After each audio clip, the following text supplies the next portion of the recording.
Pues un gusto estar con ustedes nuevamente.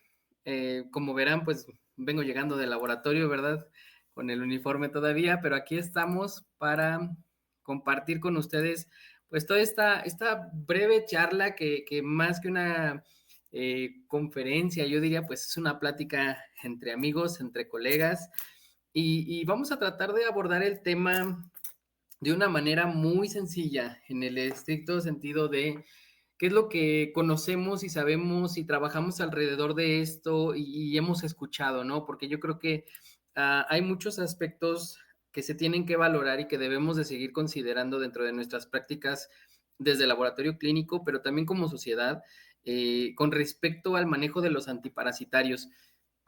Si bien el tema está enfocado en la parte o tiene el título como tal del tratamiento preventivo de las parasitosis como un factor clave de la resistencia a los antiparasitarios, este aspecto como tal, pues bueno, ya lo voy a abordar al final de la sesión en la cual pues les platicaré pues un poco acerca de la experiencia que en particular, bueno, he visto, he estado pues estudiando al respecto de todo esto y bueno, pues justamente el hecho de verlo como desde un mito, ¿no? Creo que desde ahí viene toda la problemática con respecto al problema que se está presentando ya en nuestra época sobre la resistencia a los antiparasitarios. Y bueno, en este caso es un tema que debe de ocuparnos de manera significativa. Es un tema que ya se puede observar en poblaciones de animales de los cuales el problema no es tanto que el que en sí pues el animal tenga el parásito, o sea, ya este parásito resistencia a algún fármaco, ¿no? Sino que muchos de estos parásitos pues van precisamente a compartirse, digámoslo así, o van a ser zoonóticos con el hombre, y ahí es donde radica el problema, porque justo como hemos visto la resistencia a los antibacterianos, que seguramente el profesor Miguel nos va a comentar en un momento más, mucho tiene que ver con el mal manejo de este tipo de fármacos directamente sobre la cuestión de la crianza del ganado y todo este tipo de industria. Desde ahí viene mucho el problema de la resistencia a los antibacterianos. Claro está el uso desmedido, todas estas cuestiones de la venta libre que teníamos anteriormente en muchos países. Ahorita, bueno, ya se va regulando, pero este uso desmedido, este uso irracional de los antibacterianos es algo que está ocurriendo de manera similar con los antiparasitarios y vamos a hablar un poquito acerca de eso. Vamos a platicar justamente sobre el qué podemos hacer nosotros desde esta perspectiva, directamente relacionándolo con lo que hacemos en el laboratorio. Y bueno, si están más allá del laboratorio, si vaya, todos somos padres de familia o hijos o hermanos y todos compartimos estos conocimientos ahí en el núcleo familiar y creo que es ahí donde la parte fundamental de lo que hacemos debe de gestionar el conocimiento hacia las demás personas. Entonces, pues vamos a platicarlo de esta manera para que sea algo que también podamos compartir de manera muy sencilla con otras personas y que esto nos lleve a desmitificar mucho sobre lo que conocemos alrededor de este tema. Entonces, pues bueno, sin más, pues bienvenidos. Y yo empezaría esta pequeña charla con esta pregunta. No sé aquí si tenemos como posibilidades de interactuar. Si es así, pues ayúdenme un poquito con esto. Y la pregunta sería, ¿por qué nos desparasitamos? ¿Cuáles son las razones por las cuales nos desparasitamos, ¿no? Porque yo creo que es muy, muy conocido este tema, muy conocida esta cuestión directamente del hecho de por qué lo hacemos, ¿no? ¿Por qué tanta publicidad alrededor de esto? Y es una pregunta central, porque de aquí justamente es donde radica, creo que la raíz del problema con respecto al uso desmedido o inadecuado de los antiparasitarios, al uso incorrecto desde el punto de vista clínico, porque viene desde allá el problema, pero también desde el punto de vista social, porque mucho nos dejamos llevar como una corriente en este sentido, ¿no? Yo creo que todos estamos involucrados, no hay un culpable mayor que otro, ¿sí? pero sí es algo muy importante que debemos de razonar, es una cuestión que debemos de tomar en cuenta, ¿sí? Entonces, pues bueno, ¿cuáles pueden ser estas posibles causas que seguramente ya empezamos ahí pensar, a compartir y demás? Y justo es una pregunta muy reflexiva, perdón, en este sentido de qué es lo que hacemos y por qué lo hacemos, ¿no? Yo creo que hay cuatro principales razones por las cuales nosotros nos desparasitamos.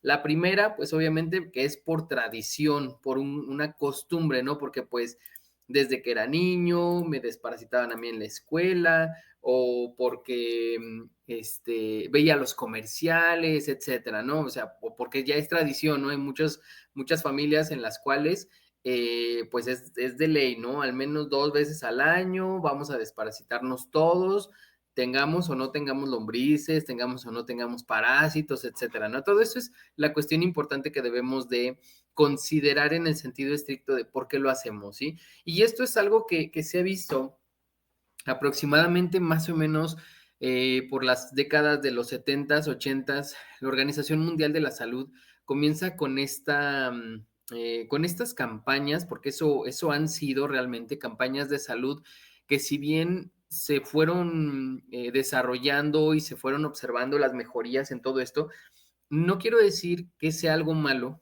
sin embargo, a nuestros tiempos es algo que está mal enfocado. En el estricto sentido de qué? Bueno, pues justo de lo que les comentaba hace un momento.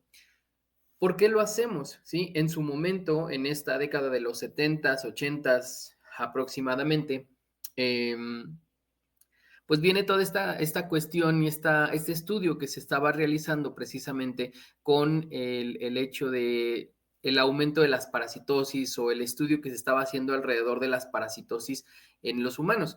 Claramente me estoy centrando más en la cuestión de los enteroparásitos, llámense protozoarios, llámense helmintos, ¿sí?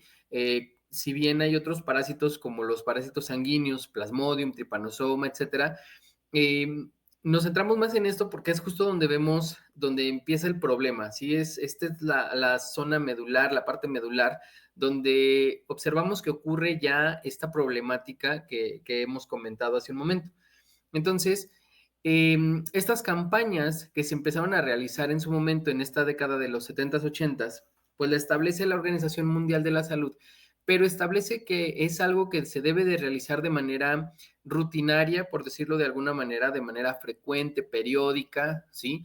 En zonas que sean endémicas, específicamente zonas que sean endémicas para este tipo de parasitosis.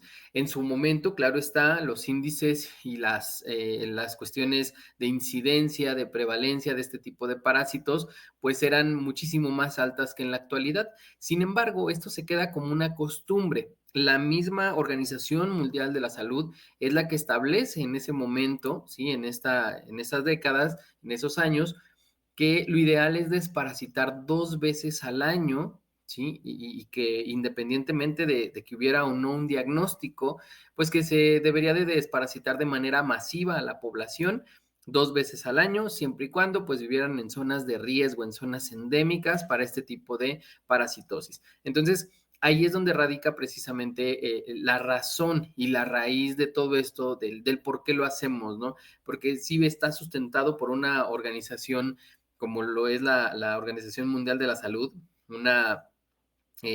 un grupo, vaya, de países que en conjunto con sus expertos en salud, pues determinan las directrices justo para que todos los gobiernos pues puedan tener una guía, ¿sí? Hacia dónde actuar.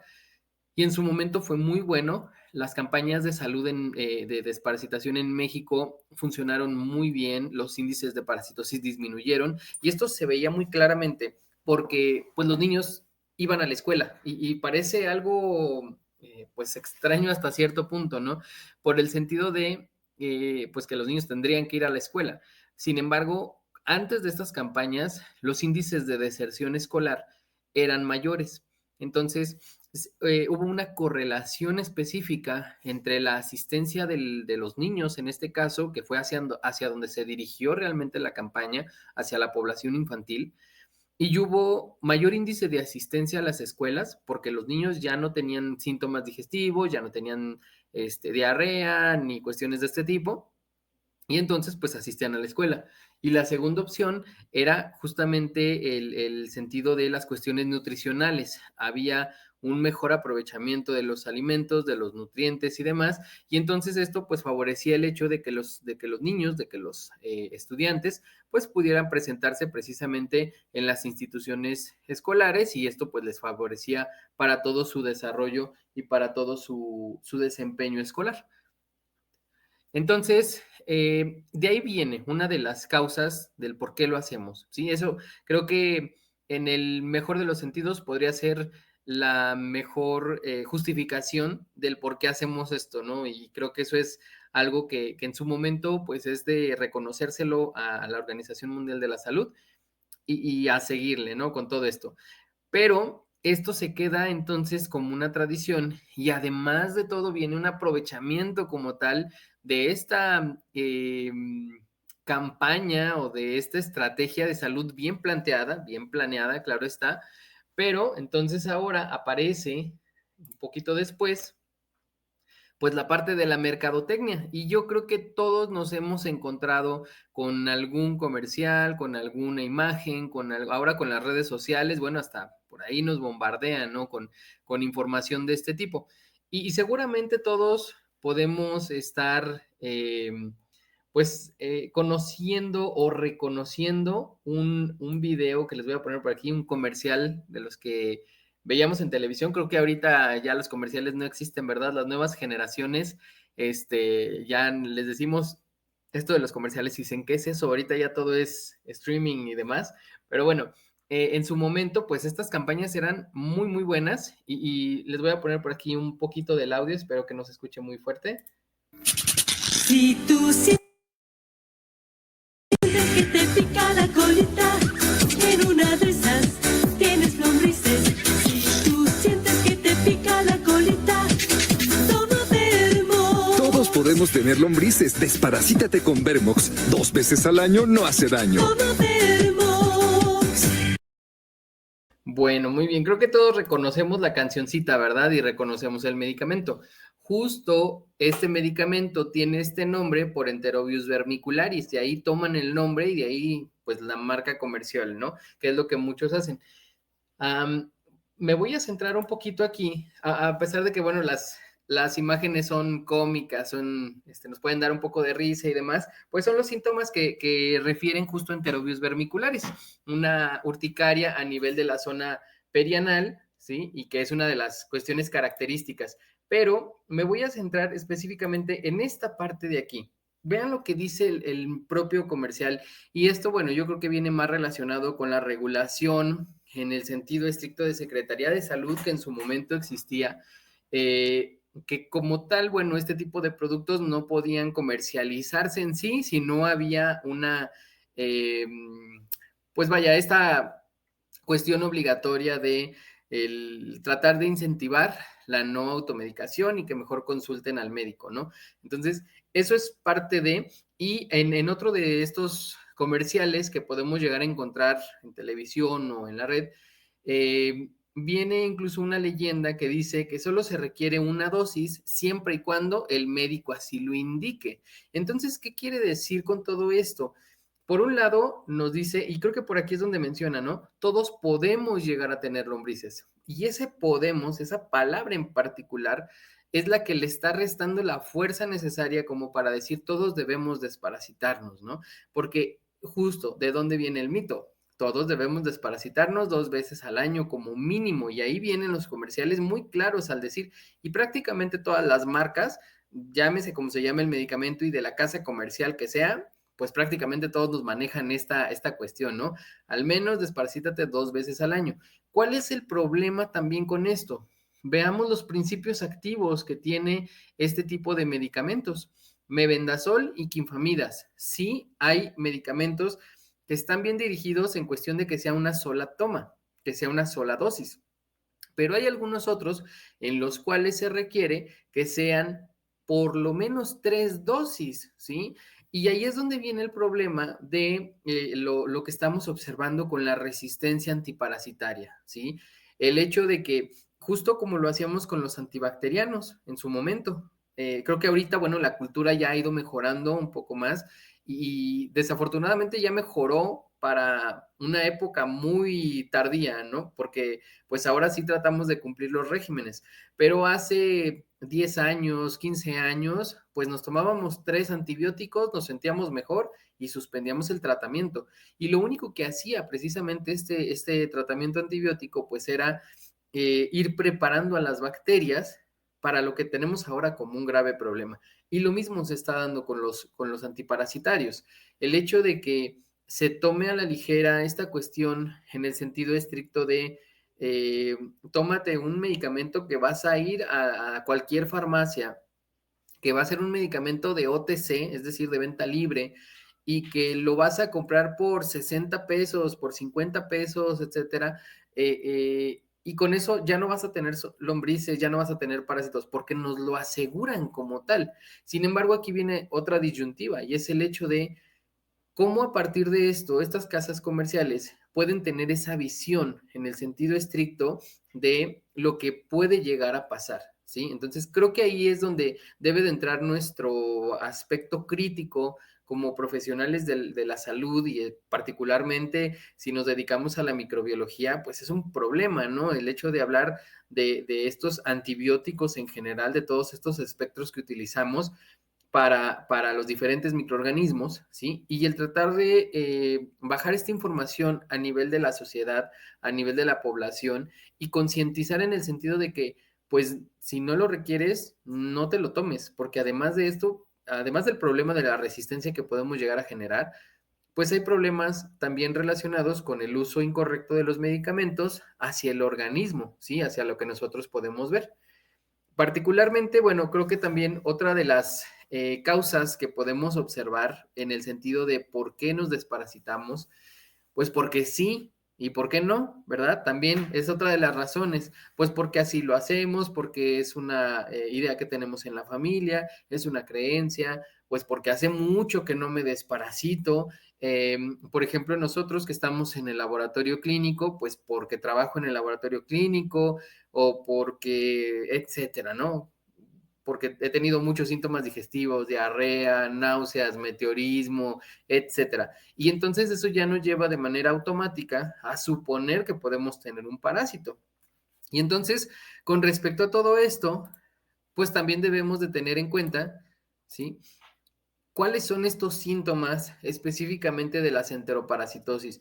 Y creo que todos hemos padecido estos síntomas y rápidamente todos podríamos mencionar al menos 2 o 3 síntomas que se nos vienen a la cabeza, pero rapidísimo, ¿sí? Y yo creo que uno de ellos, pues precisamente sería el malestar abdominal, ¿ok? Los problemas abdominales, el hecho de tener dolor de estómago, por ejemplo, ¿sí?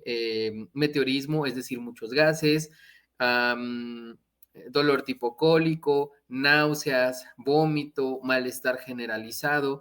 Y yo les preguntaría aquí, y esa es la pregunta clave, en el sentido de por qué debemos de tomarnos un antiparasitario cuando sentimos esto. Sí, tengo diarrea, pero ¿cuántos parásitos y cuáles parásitos son los que causan diarrea? Porque muchos causan estreñimiento, ¿sí? Obstrucciones intestinales, bloqueos a nivel de los vasos, perdón, de los conductos biliares, ¿sí? Y claro está, eso nos generará una sintomatología específica. Pero en este caso, pues esa sería la pregunta clave, ¿no? ¿Qué otra cosa, además de un parásito, puede estar generando estos síntomas? ¿Qué puede hacer que me duela la panza, como coloquialmente decimos? Pues muchísimas cosas, ¿no? Una bacteria puede ser, un virus puede ser incluso un hongo en algún momento, toxinas, ¿sí? Alguna cuestión que tenga que ver con fisiología más allá, con fisiopatología, perdón, más allá de que sea algún agente externo, un agente etiológico, ¿sí? Entonces puede haber diversas causas que estén asociadas justo a este dolor abdominal.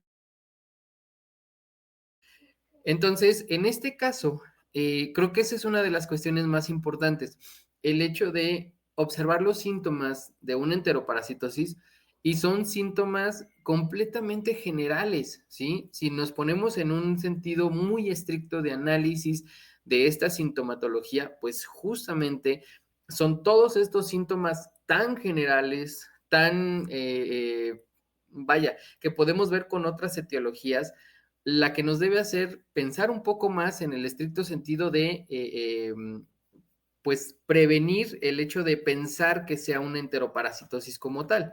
Y entonces, ¿cómo vamos a saber que el desparasitante que yo me estoy tomando está haciendo efecto en mí? Porque esa es la otra pregunta, ¿no?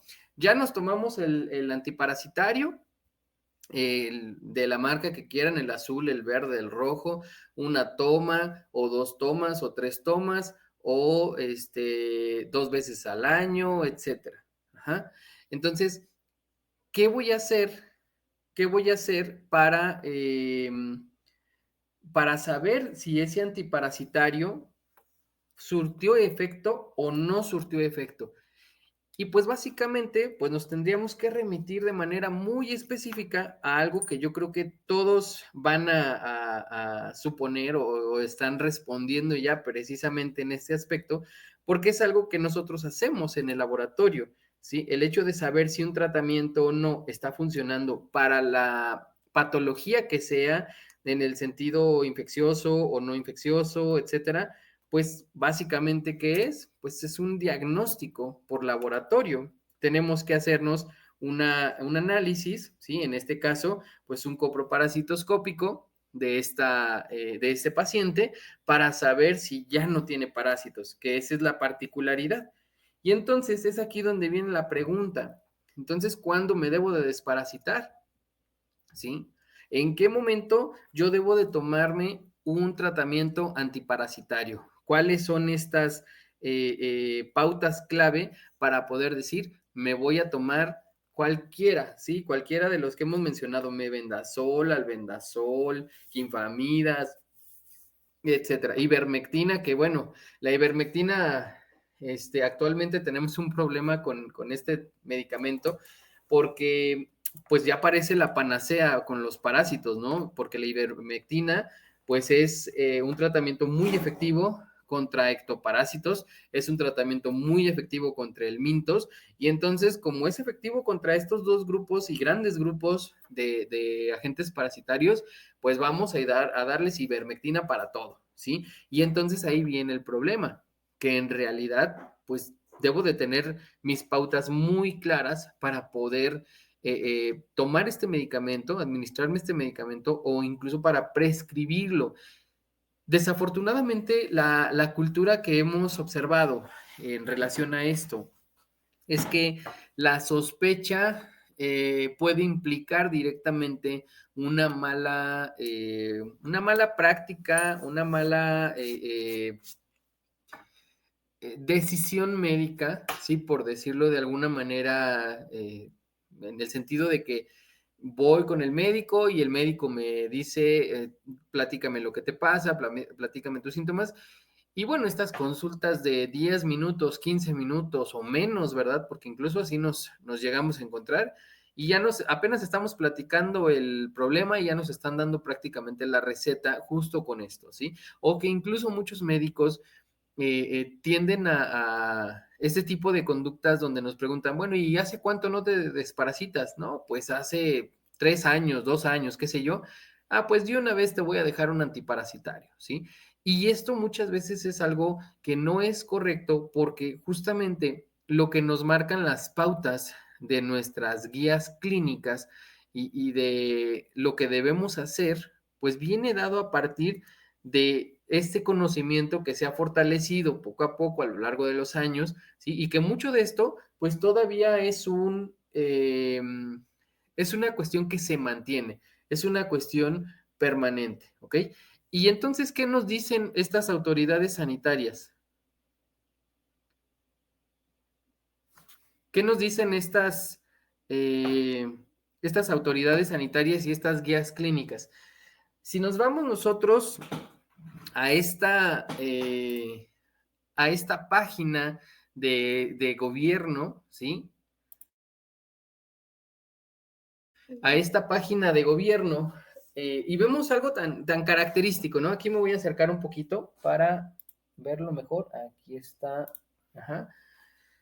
La consulta la hice hoy, ¿sí? Tengo que confesarles que estaba actualizando el día de hoy esta presentación para ustedes y dije, bueno, pues vamos a revisar si ya se hizo alguna actualización con respecto al tema y pues, ¿qué creen? Que resulta que no, ¿sí? Resulta que la última actualización que tenemos, a pesar de que ya ha habido cambios de colores en los gobiernos, ¿verdad?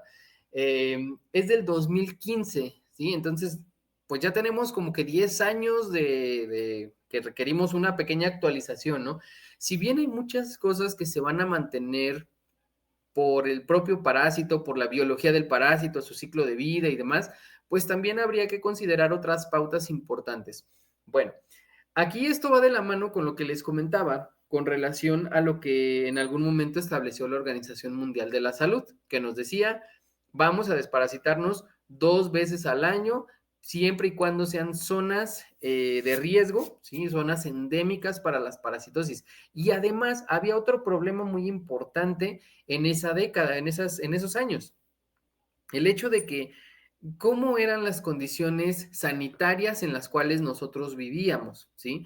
No todas las localidades que el día de hoy ya son localidades urbanas, en ese momento lo eran. Algunas estaban en el proceso de urbanización, otras tantas eran completamente rurales, en otras ni siquiera había servicios sanitarios. Acabo de visitar un pueblo, una ciudad, yo diría que es una ciudad, un pueblo mágico, Mazamitla, y me sorprendió el hecho de que cuentan con internet, pero buenísimo, muy, muy buen servicio de internet, pero todavía se ven los letreros donde dice que se construyen estas fosas sépticas, ¿sí? Nosotros vamos y construimos tu fosa séptica. ¿Y dónde quedan los servicios sanitarios, no? Eso sí, había marcas de refresco de todas las que se pudieran imaginar aquí para no promocionar ninguna, pero así, o sea, en el rincón más alejado de nuestro país, ahí llegan las marcas de estos productos, ¿verdad? Y los recursos sanitarios, estas cuestiones de primera mano, ¿no? Que debemos de tomar en cuenta, pues como quedan muy atrasados. Entonces, esas zonas se vuelven zonas de riesgo, con servicios sanitarios inadecuados, con una higiene deficiente, con culturalización inadecuada, porque también hay que decirlo, nuestro país tiene esta desventaja, ventaja y desventaja diría yo, porque en la cuestión culinaria, en la cuestión gastronómica, pues somos muy ricos, tenemos una variedad muy, muy rica de alimentos, pero gran parte de ello implica que los alimentos no se cocen correctamente, no se cocinan correctamente y por lo tanto existe el riesgo de tener una parasitosis. En segundo lugar también, pues el hecho de las culturas o los hábitos que hemos adaptado de otras culturas, como el comer pescado crudo, ¿sí? O este tipo de alimentos, pues que tampoco favorecen al hecho de disminuir las cargas parasitarias. Si bien hay ciertos filtros que se deberían de cumplir, pues también conocemos que no siempre se da, no siempre ocurre, ¿sí? Entonces, pues bueno, recuerden que esto, bueno, esta información viene dada desde el 2015, entonces independientemente de los colores que ahorita le podamos poner, pues es una cuestión que desde mi punto de vista requiere ya una actualización importante, al menos en la cuestión de información, en el cómo se presenta, ¿sí? Y entonces, bueno, dice aquí que esta parasitosis, y lo pongo como un ejemplo, porque la yardiasis en nuestro país es la parasitosis causada por protozoarios más abundante que existe, ¿sí? Tiene una tasa de incidencia muy alta, prácticamente en la mitad de la población infantil existe yardiasis en este momento. Entonces, claramente que esto, pues es una problemática a nivel de nuestro país, ¿sí? Y bueno, esto obviamente pues se traspola a las cuestiones que podemos observar con los medicamentos. Y entonces aquí pues vemos que dice que este parásito se puede adquirir al consumir agua y alimentos contaminados con materia fecal. Pensaríamos nosotros en esta época y en estos momentos, y seguramente desde donde nos estén viendo en su celular, en su tablet, en su equipo de cómputo, pues que cómo voy a tomar este tipo de alimentos, ¿no? Que estén contaminados con materia fecal. Bueno, pues pasa, los hábitos alimenticios también. ¿Cuántos de nosotros el día de hoy no fuimos a comer a la calle? Y de ahí vienen todas las cuestiones higiénicas. desde el cómo se lavan las frutas y verduras, si se desinfectan, si no se desinfectan, que en general podríamos clasificarlo como un no, ¿verdad? A lo mejor de manera muy general todos tenemos este conocimiento y lo sabemos de antemano y aún así pues nos aventamos como kamikazes a ese puesto de gorditas, ese puesto de tacos y demás, y ahí es donde radica uno de los problemas importantes, ¿sí? Y como dice aquí, pues que ciertos animales pueden ser reservorios de esto. Y aquí es donde les platicaba que viene el problema de que los antiparasitarios pues también se brindan a los animales de una manera desmedida. No hay una regulación específica para el uso de antiparasitarios en el ganado o en este tipo de vaya, de animales, y entonces ahí es donde radica la problemática. Si nos vamos abajo, un poquito más abajo de esa página, vamos a encontrar las fuentes. Y qué bueno que nos den las fuentes para irnos directamente a observar de dónde se toma la información. Y yo les diría, vámonos a la segunda fuente, que es la fuente del Cenetec, donde nos da en el catálogo maestro las guías de práctica clínica que se deben de seguir en nuestro país, ¿sí?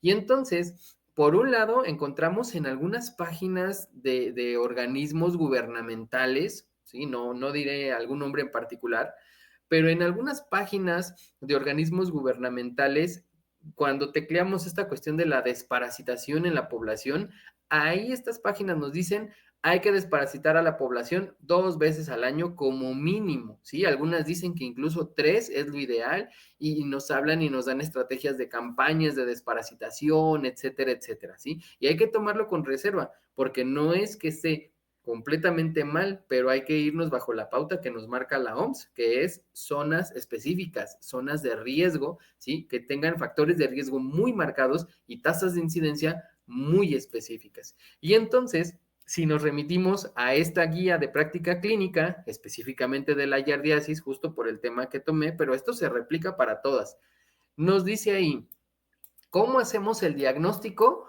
de una yardiasis? Bueno, pues primero tenemos que analizar los datos clínicos del paciente. Ok, check. Realizar un coproparasitoscópico en serie de 3. Ya, con ese paso ya no estamos cumpliendo, ¿verdad? Porque seguramente muchos de nosotros, desde nuestra experiencia como personas y desde nuestra experiencia como profesionistas de laboratorio, no nos llegan estos copros o no nos hacemos estos copros. Y ahí es donde viene el problema. ¿Recuerdan ustedes, sí, nuestra pregunta? ¿Cuándo debo desparasitarme? Pues después del análisis clínico, de un resultado de análisis clínico. Incluso, ¿sí? Vean hasta dónde viene la asignación del tratamiento como tal. Después de hacer la observación de las formas parasitarias, ¿sí? Y después de observar esto, entonces ahora sí ya voy a dar un tratamiento, ¿sí? Tratamiento con metronidazol, que no es lo mismo que el albendazol, pero es el que nos venden, ¿verdad? Es el que nos ponen en las marcas comerciales y el que nos dicen que es el bueno. Bueno, pues son 2 tratamientos distintos y las dosis son distintas.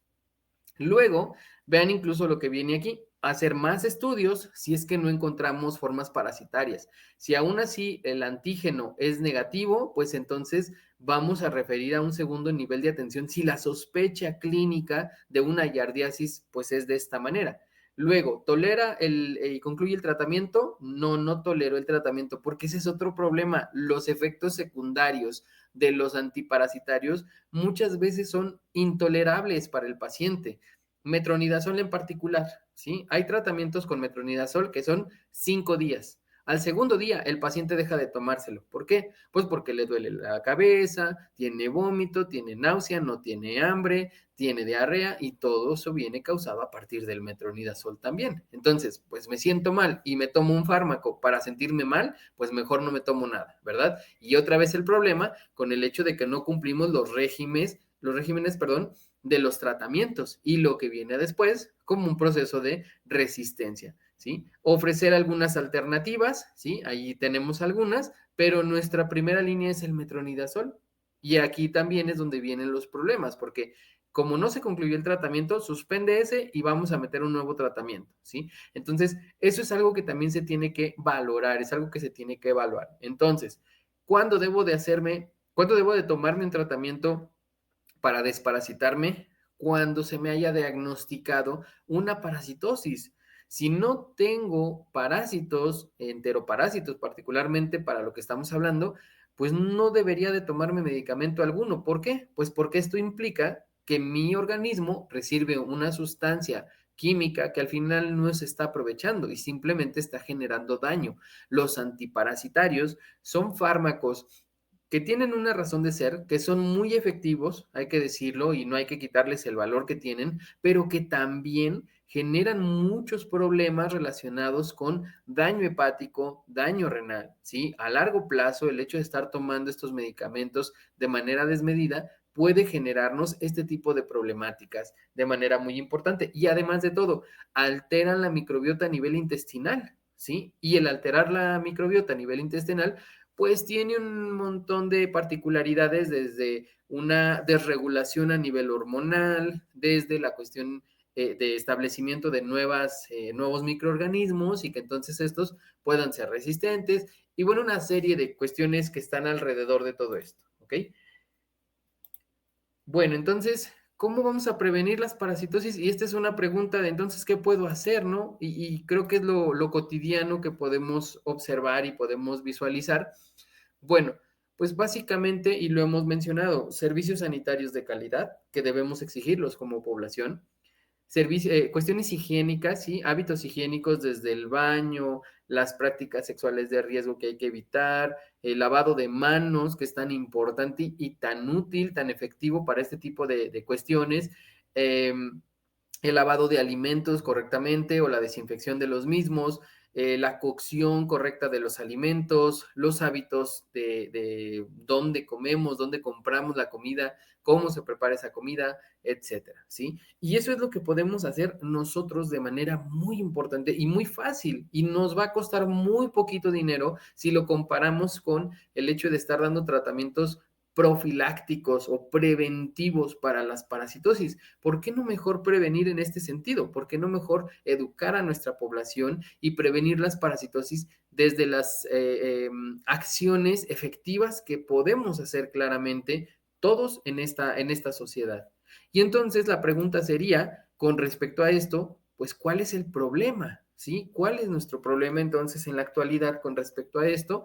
Bueno, como se los he venido mencionando, pues ya existen investigaciones y publicaciones que se han hecho en humanos específicamente, porque si nos metemos en las cuestiones del ganado, ya lo tenemos, ¿sí? Ya hay investigaciones al respecto que nos dicen tales fármacos que se les dan a tales animales, perdón, ya están observándose resistencia a ellos por parte de los parásitos, ¿sí? Y esto, bueno, son tratamientos veterinarios, pero que al final coinciden con el tipo de fármaco que estamos administrando a los humanos.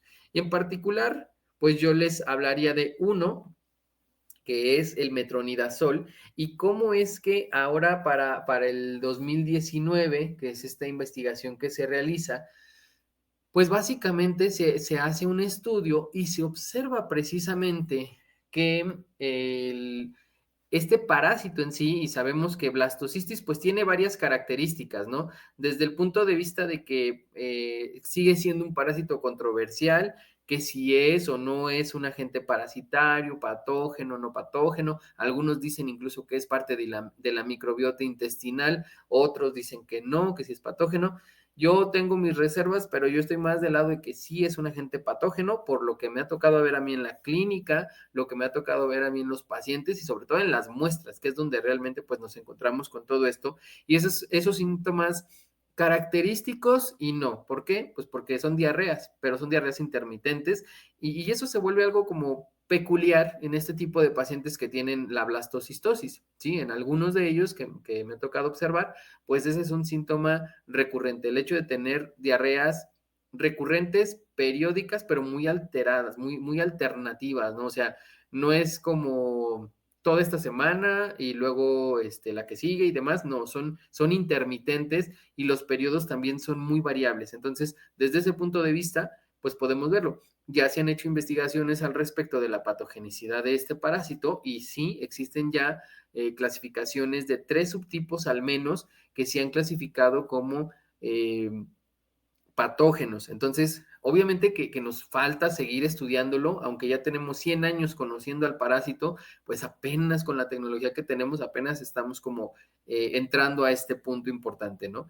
Y bueno, en esta investigación se observó que las formas vaculares pues presentaban particularmente una resistencia al tratamiento con metronidazol, lo cual llamó la atención justamente de los investigadores y nos está sentando un parteaguas, nos está dando una señal de alerta en una etapa muy temprana, podría decirlo yo, ¿sí? O en una etapa media, porque pues si ya tenemos resistencia aquí, pues ya nos estamos poniendo en un aprieto de manera muy, muy importante.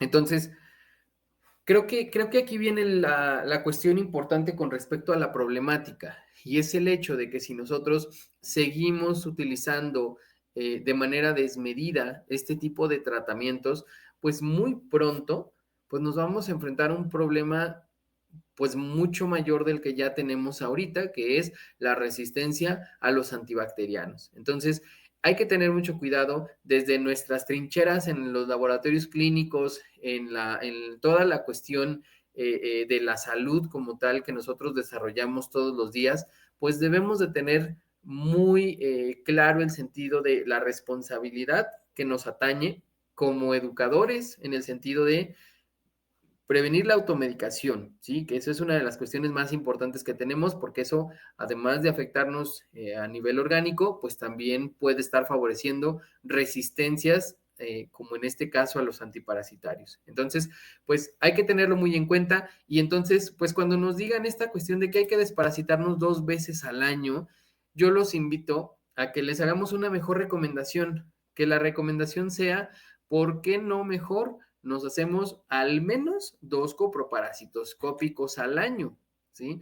Y de esa manera, pues podemos estar más seguros de que sí tengo los parásitos o de que no necesito un tratamiento como tal, ¿sí? Entonces, pues bueno, esto es como tal, les decía, con parte de esta charla que he preparado para ustedes. Espero que haya quedado un poco más desentrañado este mito, ¿no? Porque al final eso se vuelve, ¿no? Un mito que hemos seguido por cultura, por tradición, porque sí, y pues ¿por qué no, verdad? ¿Por qué no desparasitarnos? Entonces, pues muchas gracias a todos. En esa conferencia que ya inicia de manera muy interesante el maestro Enrique Trejo, y que nos aborda acerca de la resistencia que se comienza a observar o se ha venido observando de los parásitos, y con ese tema que me parece tan atinado en su descripción, que son antimicrobianos versus microbios, la batalla desde el laboratorio clínico. Yo lo quiero abordar desde el punto de vista del uso racional de los antibióticos en general y ya particularizando con lo que tiene que ver con bacterias. Vivimos tiempos en los que hay una creciente resistencia a los antimicrobianos y desde luego esa resistencia genera o ha estado generando una emergencia de salud pública mundial. Y uno de los factores más importantes que está relacionado con esta resistencia a los antimicrobianos es el uso inadecuado de los mismos. Entonces, bajo ese contexto, creo que es el abordaje que se debe a la resistencia a los antimicrobianos, desde luego va de la mano de toda la población, de todos los sectores, de todos los ámbitos los humanos nos movemos. Todos tenemos una participación, ya sea a favor o buscando mitigar el efecto de esta creciente resistencia. De tal suerte, entonces, que ha habido por muchas organizaciones una serie de planteamientos con respecto a las intervenciones que se deben de lograr para la optimización del uso de los antimicrobianos. Han aparecido guías, insisto, por muy diversas organizaciones, una de ellas la Organización Panamericana de la Salud, desde luego bajo el auspicio de la Organización Mundial de la Salud, donde se establecen como parte de estas guías prácticas cuáles son las recomendaciones más importantes que nos permiten tener esta parte de intervención en la población en general para que haya un uso óptimo de los antibióticos y que de esta manera busquemos reducir, si no es que frenar esta creciente resistencia a los antibióticos. Y para ello entonces hay una serie de actividades, una serie de actitudes que se recomienda tener en la población en general y particularmente en todos los que participamos en el área de la salud, de tal manera que de esa forma podamos contribuir a progreso de esta creciente resistencia a los antimicrobianos. Uno de ellos es capacitación del personal médico, educación de los pacientes y la comunidad, que existan guías específicas a nivel del centro de salud, de los centros de salud sobre el tratamiento de las infecciones frecuentes, reportes de sensibilidad acumulada o reportes agregados de sensibilidad, autorización para el uso de antimicrobianos que sean de uso restringido, eliminación de atribuciones erróneas relacionadas a alergias o aparentes alergias a los antibióticos, así como auditorías prospectivas y retroalimentación que surja de estas auditorías, reevaluación autónoma de los antibióticos, donde se establezca claramente cuál es el límite de tiempo de uso de estos antibióticos, desde luego la optimización de los mismos, y la optimización no solamente en el uso, sino en la temporalidad en la cual se administran estos antibióticos. Y entonces todo ello nos lleva a varios aspectos que involucran a toda la población, pero que también de manera muy específica están involucrando a todos los que participamos en el área de atención a la salud. Entonces, cuando hablamos de intervenciones al momento de la prescripción o antes de una enfermedad infecciosa que está causada por cualquiera de los agentes a los cuales se está viendo esa creciente resistencia a los antibióticos, ya sea bacterias, parásitos, hongos o bien virus. Entonces, en esa evaluación inicial es muy importante que haya una evaluación clínica adecuada. Esta es una tarea del médico y es una tarea que muy seguramente se está trabajando para que entonces haya una evaluación que permita hacer una evaluación diagnóstica que permita la toma de decisiones terapéuticas y dentro de todo ello también la educación del paciente. Creo que más de una ocasión todos hemos experimentado de manera directa o indirecta cómo los pacientes se sienten bien atendidos cuando hay un medicamento de por medio. Es decir, si hay una consulta médica y no hay un tratamiento farmacológico, como que nos sentimos que no fuimos bien atendidos. Y eso es parte de lo que se requiere de educación. En términos generales de la comunidad, no específicamente del paciente que en su momento está necesitado de una evaluación que le permita entonces quizás tener la necesidad de un tratamiento, en este caso antimicrobiano. Por otro lado, la intervención que se debe de realizar después de la prescripción del tratamiento antibiótico, donde se recomienda llevar a cabo una reevaluación clínica, llevar a cabo un análisis de datos que nos permita conocer cuál es el comportamiento de una población con respecto al uso de los antimicrobianos que de los cuales se están tomando para atender a la población, y de esa manera entonces llegar a la modificación de los antimicrobianos prescriptos de acuerdo a ese análisis y a esa reevaluación clínica. Y entonces de aquí surgen una serie de acciones que todos, como parte de la población y particularmente los que estamos en el área de atención a la salud, pues creo que debemos de contribuir de manera activa y de manera muy importante. La capacitación del personal médico. Muchas ocasiones tenemos la idea de que el médico hace un mal uso de los antibióticos.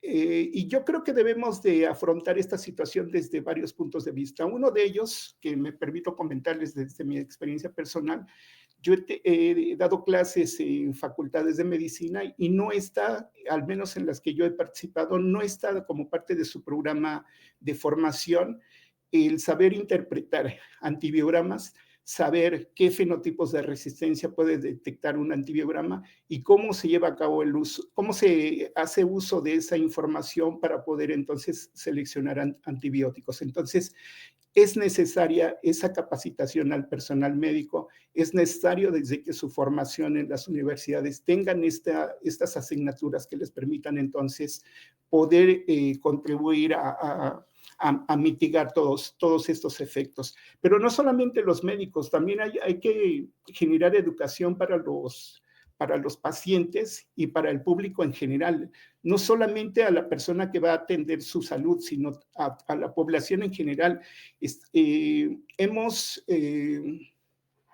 Como el maestro Enrique lo comentó, nos guiamos mucho por lo que escuchamos, por lo que la mercadotecnia nos bombardea a cada momento, y pensamos que los microbios son agentes indeseables, son agentes que no deben de estar en nuestro organismo, y nada más alejado de la realidad. El microbioma y la microbiota tiene un papel muy importante en nuestro organismo, y por lo tanto hay que también cuidarlo, y el hecho de utilizar antibióticos de manera indiscriminada, eso también va a perjuicio de nuestra salud. Se deben de generar en todos aquellos centros de atención a la salud guías específicas para que se dé un tratamiento adecuado para aquellas infecciones que sean más frecuentes. También en ese sentido creo que ha contribuido de manera muy importante no tener guías que permitan a los médicos, y también como parte del conocimiento de los pacientes y del público en general, cuáles son los antibióticos que se consideran adecuados para determinadas enfermedades, sobre todo las más frecuentes, y cuáles pueden llegar a tener un uso restringido. Aquí comienza ya podemos comenzar a ver cómo el laboratorio o la medicina de laboratorio tiene ya una participación importante en este cuarto punto, que son los reportes agregados de sensibilidad o sensibilidad acumulada. Esto son una serie de datos muy importantes a nivel de hospitalario, a nivel de la comunidad, lo cual nos permite entonces conocer cuál es el comportamiento de los microorganismos ante los grupos de antimicrobianos que estamos utilizando. Entonces, ahí ya llevamos una parte muy importante relacionada a la medicina de laboratorio. Y como parte también de todo este equipo de atención a la salud, pues que existan también autorización previa del uso de antimicrobianos que se consideran de uso restringido a través de la formación de comités que tengan perfectamente claro cuál es el objetivo que se persigue al llevar a cabo este control de antimicrobianos de forma que se consideran de uso restringido. También hay otra situación importante que tiene que ver con aquellos pacientes que informan o notifican que tienen algún tipo de alergia a algunos antibióticos, donde también es necesario entre la educación del paciente, la capacitación del médico y también la concientización de toda la población de que a veces solamente son creencias y no necesariamente tenemos alergia a un antibiótico, o incluso ni siquiera tenemos esa aparente alergia. Claro, hay formas de demostrarlo y hay maneras a través de las cuales esto se puede conocer de manera fidedigna, de tal manera que permita también el evitar que un paciente reciba un antibiótico que le puede causar un efecto de tipo alérgico. Las auditorías prospectivas y de retroalimentación entonces permiten, a través de los actores que están abordando un proceso infeccioso, el médico tratante, el farmacéutico, el microbiólogo, el infectólogo, permiten entonces compartir información que hace posible entonces que se lleve a cabo un uso adecuado de los antibióticos. Y en la reevaluación autónoma de los antibióticos por parte de los médicos prescriptores, a través de un elemento clave que es el límite de tiempo de uso de los antibióticos, pues eso también nos permite no solamente optimizarlos, sino saber si a lo largo de un proceso infeccioso el uso del antibiótico se está generando de manera adecuada, o si hay necesidad de realizar cambios, modificar dosis, etcétera, etcétera. Y desde luego, cuando llegamos a los dos últimos puntos dentro de este programa de intervención para el uso racional de los antibióticos, pues desde luego la optimización de la dosis de los antibióticos. Y aquí no solamente entra en juego el conocimiento del médico, también entra en juego el conocimiento y la información que se genera a través de la medicina de laboratorio y el laboratorio clínico en específico, cuando se emplean los métodos adecuados a través de los cuales el médico puede hacer un cálculo certero de la dosis que el paciente requiere, de tal forma que se haga un uso óptimo, no solamente del antibiótico, sino de la dosis. Y esto, desde luego, tiene un efecto muy importante en la duración del tratamiento. Cuando se selecciona un antibiótico de forma que sea adecuado para la infección que se está tratando, cuando se prescribe en una dosis que también sea adecuada, pues desde luego esto va a generar menores efectos secundarios, un menor gasto desde el punto de vista económico, una mayor posibilidad de que el paciente tenga un menor tiempo de estancia si la está teniendo a nivel hospitalario.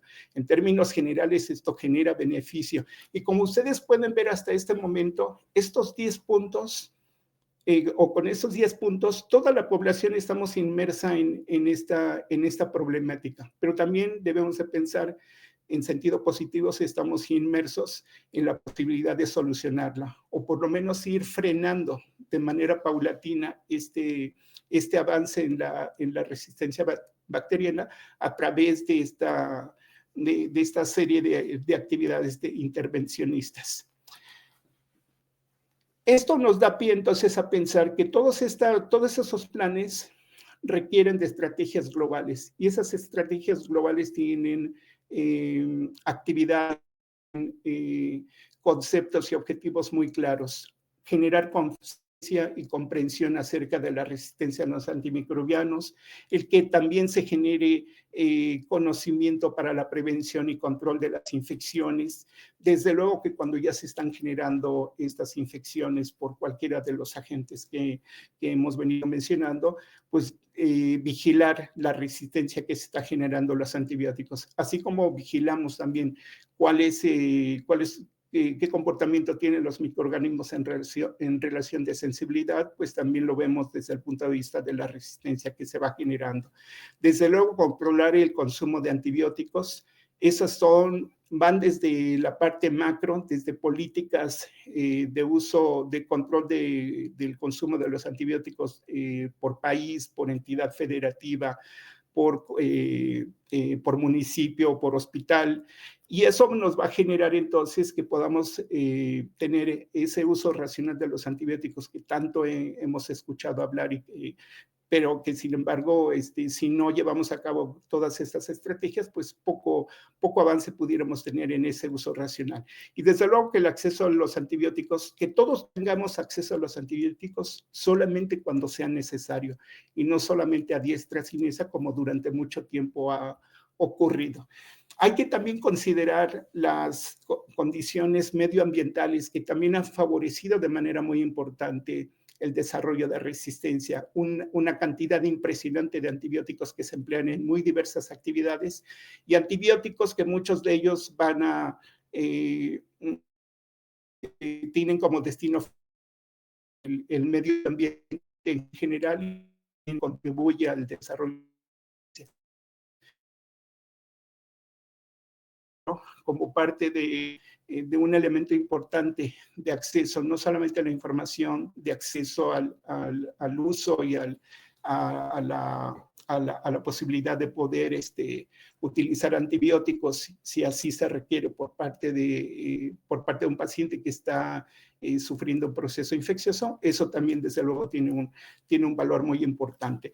¿Cuál es el reto para mi gusto en medicina de laboratorio y en específico para el laboratorio clínico? Para mi gusto es cómo garantizamos que los resultados de las pruebas que realizamos sean certeras, de tal manera que al médico le permita tomar decisiones terapéuticas basadas en una evidencia. Ese es un trabajo ya muy propio de todos los que estamos en el laboratorio, en todo este ambiente que es la medicina de laboratorio. datos partimos para contribuir nosotros en esta medicina de laboratorio y en específico en un laboratorio de microbiología? Partimos que se obtienen a través de hacer tanto pruebas de identificación como pruebas de susceptibilidad, es decir, los antibiogramas. ¿Qué tenemos? Pues tenemos metodologías diversas, difusión con disco, microdilución en caldo, las pruebas de ELITEST, métodos cromogénicos, la espectrometría de masas que comienza a tener también una participación importante. Es decir, tenemos un abanico de posibilidades amplio. Pero en todo ese abanico de posibilidades, ¿cuál es nuestra responsabilidad? Nuestra responsabilidad es ofrecer resultados certeros, resultados que tengan un nivel de certidumbre para que el médico cuando esté utilizando esos datos pueda tener certeza de que lo que está seleccionando es apropiado. Si en todos los elementos anteriores que vimos hay una dosis muy importante de capacitación y de educación, no solamente a los médicos in situ, sino a la población en general, igual los químicos y todos los que estamos en medicina de laboratorio, debemos también contemplar esa parte como fundamental para nuestro compromiso con la sociedad. La capacitación, la educación, el conocer cuál es la manera en la cual yo puedo garantizar que los resultados que estoy emitiendo en un informe de un antibiograma sean adecuados para que el paciente pueda tener oportunidad de recuperar su salud. Y para ello, pues creo que no hay otra mejor medida que documentar de manera apropiada todos aquellos procedimientos que realizamos, ya sea para toma de muestra, para cultivo, para identificación y desde luego la culminación de todo ello es que realizan las pruebas de susceptibilidad a los antimicrobianos. Entonces, como parte de ese arsenal de información que debemos de tener, pues hay guías que son fundamentales y son imprescindibles que tengamos en el laboratorio. Por ejemplo, la M02 de CLSI, la M45, la M23, la M50, la M52, y solamente me quiero referir un poquito a lo que es la M52. La M52 pues, nos presenta una propuesta a través de una guía de cómo llevar a cabo la evaluación, desempeño de mi sistema de identificación y de pruebas de susceptibilidad. Y es una manera a través de la cual podemos garantizar que los informes que estamos emitiendo con resultados de la confrontación de bacterias versus antibióticos nos permiten entonces ofrecer un estudio que no quisiera tomarlo como un estudio de calidad, un estudio que tiene un nivel de certeza que permite entonces al médico tener la posibilidad y al paciente, desde luego, de tener un tratamiento adecuado. Y de manera muy, muy resumida, solamente como un recordatorio de lo que debemos de realizar en microbiología. Si hacemos identificación, que es fundamental para poder entonces llevar a cabo pruebas de susceptibilidad, pues hay que evaluar todos nuestros sistemas de identificación. No solamente se evalúan los llamados sistemas automatizados, todos los sistemas, ya sean los mal llamados sistemas de identificación manual y los automatizados, todos deben ser evaluados y hay parámetros de desempeño muy claros y muy específicos para que podamos conocer cuál es su nivel de desempeño. Y de la misma manera ocurre con los antibiogramas. Los antibiogramas también debemos evaluarlos. Cuando uno se decide hacer, a tener la posibilidad de asegurar la calidad de las pruebas que estamos realizando, en este caso de los antibiogramas, nos damos de verdad cuenta de la enorme cantidad de trabajo y responsabilidad, desde luego, que tenemos para cuando realizamos una prueba de susceptibilidad. Un control de calidad, por mínimo que sea, debe de englobar una serie de pruebas que en muchas de las ocasiones no alcanzamos a cubrir y que esto, desde luego, también nos da la posibilidad de que no pudiéramos no estar ofreciendo los resultados certeros. Entonces, evaluar elementos de desempeño como la veracidad o la exactitud o la precisión intermedia o reproducibilidad son elementos claves para para lo mismo.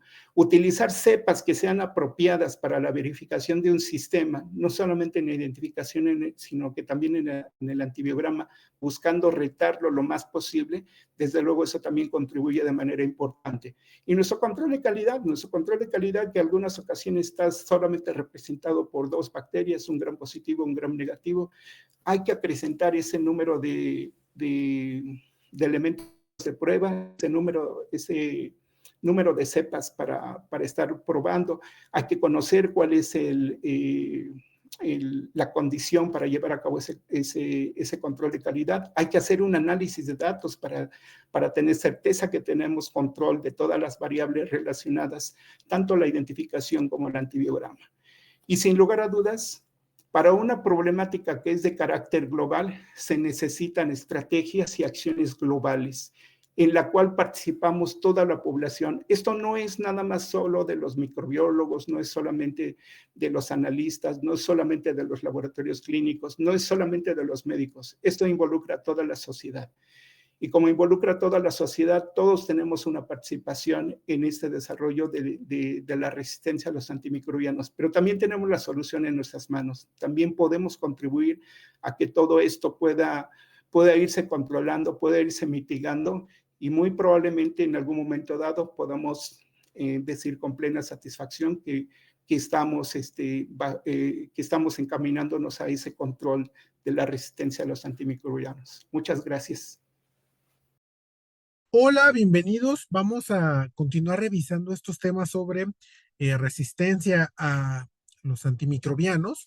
Ya los anteriores ponentes pues nos dieron varios ejemplos, varios conceptos que son importantes a tener en cuenta, particularmente entre protozoarios y bacterias.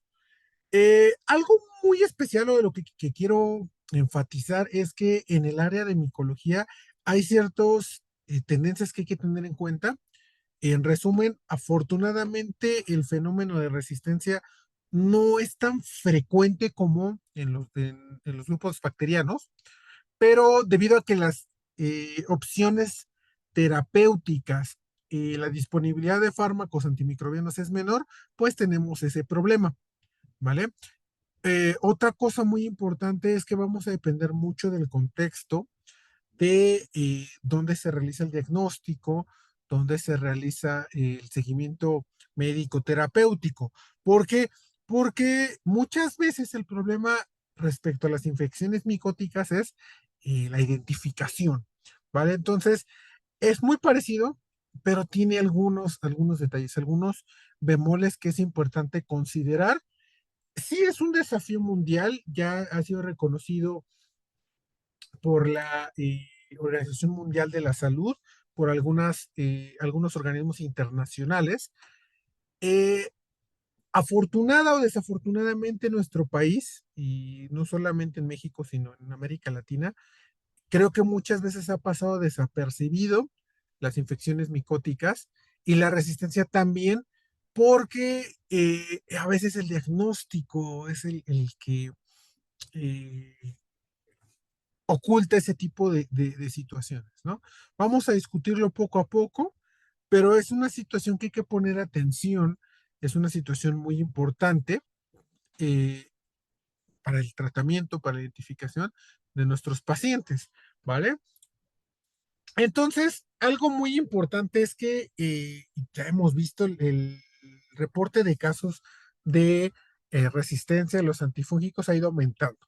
¿Cómo nos damos cuenta de esto? Generalmente porque hay falla terapéutica, y cuando me refiero a falla terapéutica es después de la administración de los antimicóticos de primera línea, pues nuestro paciente no tiene una mejoría, no se observa el efecto esperado de la reducción de algunos marcadores clínicos de mejoría, por ejemplo, en el caso de las micosis o de las infecciones profundas, no hay normalización de los parámetros hematológicos, de la cuenta leucocitaria, de la frecuencia respiratoria, frecuencia cardíaca, tensión o marcadores de daño orgánico. Y muchas de estas ocasiones, hasta este momento es donde se realiza un panel de susceptibilidad y tenemos el resultado de que pues el tratamiento no está siendo efectivo porque X hongo que está afectando, pues tiene una susceptibilidad reducida, ¿vale? No está siendo afectado por él, ¿vale? Es más frecuente que se está presentando esto, sí y no. Digo sí y no en nuestro país porque muchas veces las opciones de diagnóstico son limitadas. Ustedes lo sabrán mejor que yo, que no en todos los laboratorios clínicos a primer nivel, e incluso a tercer nivel, se hace un diagnóstico micológico adecuado. Conozco varios laboratorios los que tienen una sólida tecnología y una sólida diagramas de flujos de trabajo, un buen personal capacitado en bacteriología, incluso en parasitología, pero muchas veces el personal no está tan familiarizado con micología o solamente con las nociones básicas, ¿no? Y hay muchos huecos, muchos huecos. Entonces, por una parte, a veces se ve escondida esa resistencia en un diagnóstico tardío, en un diagnóstico no acertado, y la otra es las pruebas que se hacen de susceptibilidad muchas veces no están a nuestro alcance. Entonces, no porque no lo veamos significa que no está, no se ve, pero puede estar sucediendo. Y otra cosa muy importante que en lo personal considero que podemos estar ayudando más es en el diagnóstico oportuno, ¿vale? A veces el área médica se da cuenta de que hay una infección por hongos porque ya pasó por Bacter, ya pasó por inmuno, ya pasó por viro, ya pasó por todas las áreas de diagnóstico y al no haber una respuesta terapéutica es cuando comienzan el tratamiento antifúngico y ven alguna respuesta. Entonces, primero hay que basarnos en un diagnóstico acertado y después en una susceptibilidad. Dos, ya habíamos mencionado que es un problema de salud pública y muy importante, requiere una inversión tanto de recursos humanos como materiales. Ya lo había mencionado, muchos de los servicios diagnósticos no cuentan con personal capacitado adecuadamente para el diagnóstico micológico. Es hasta cierto punto la razón por la que estamos reunidos en este momento para actualizarnos, para saber la importancia que tiene las medidas diagnósticas en el tratamiento y en evitar la presencia o la inducción de resistencia en los hongos, ¿vale? Requiere de inversión humana, sí, más que nada por las pruebas de susceptibilidad, que ya mencionaremos ahí, y obviamente impacta no solamente en el bolsillo del gobierno, sino en la calidad de vida de las personas, ya que aumenta las tasas de morbi y mortalidad, perdón. Muy importante, otro factor, hay más frecuencia de micosis invasivas, ¿vale? No porque no existieran, no porque no se diagnosticaran, sino también por el aumento en el uso de los dispositivos médicos y nuevas tecnologías médicas. Ya actualmente hay mayor acceso a fármacos inmunosupresores, a esteroides, a dispositivos médicos como catéteres, sondas, nutrición parenteral, dispositivos médicos que favorecen la formación de biofilms, que favorecen la entrada de algunos hongos y hongos que no se comportan como patógenos primarios en un individuo inmunocomprometido, en un individuo debilitado o con tratamientos crónicos debilitantes, pues favorecen que se desarrollen estas micosis invasivas y que su número, su frecuencia sea mayor año con año. Por eso también que estamos viendo más casos de resistencia antifúngica, ¿vale? Y pues necesitamos todos subirnos a este barco, embarcarnos en esta misión y tomarla no solamente médicos, personal de laboratorio, químicos, técnicos, nutriólogos, enfermeros, porque involucra todos, el personal de salud, incluso personal no de la salud, para ayudarnos a disminuir la aparición de estas eh, resistentes, ¿no? Vamos a ver algunas cosas. Esta es una referencia de un trabajo reciente de 2022 que evalúan la aparición de especies de Candida albicans resistentes a fluconazol, que es uno de los azoles de primera línea que se utilizan en casi todos los hospitales a nivel mundial. Y como pueden ver, por ahí de finales de 2019, principios de 2020, hay un aumento de casos de resistencia inducida al fluconazol, ¿vale? si se dan cuenta, pasamos de una aproximada de 10% anual, 15, 12%, a tener cerca de un 40%. Pues ya más o menos van sospechando a qué va la tirada de por qué hubo ese tope, pues por COVID, porque hubo un aumento en la población sensible a este tipo de infecciones oportunistas, que fueron pacientes inmunocomprometidos o con eh, dispositivos médicos, estaban intubados, con altas dosis de esteroides, con alta estancia hospitalaria, mayores de 50 años, generalmente con comorbilidades como diabetes, hipertensión arterial y obesidad, ¿no?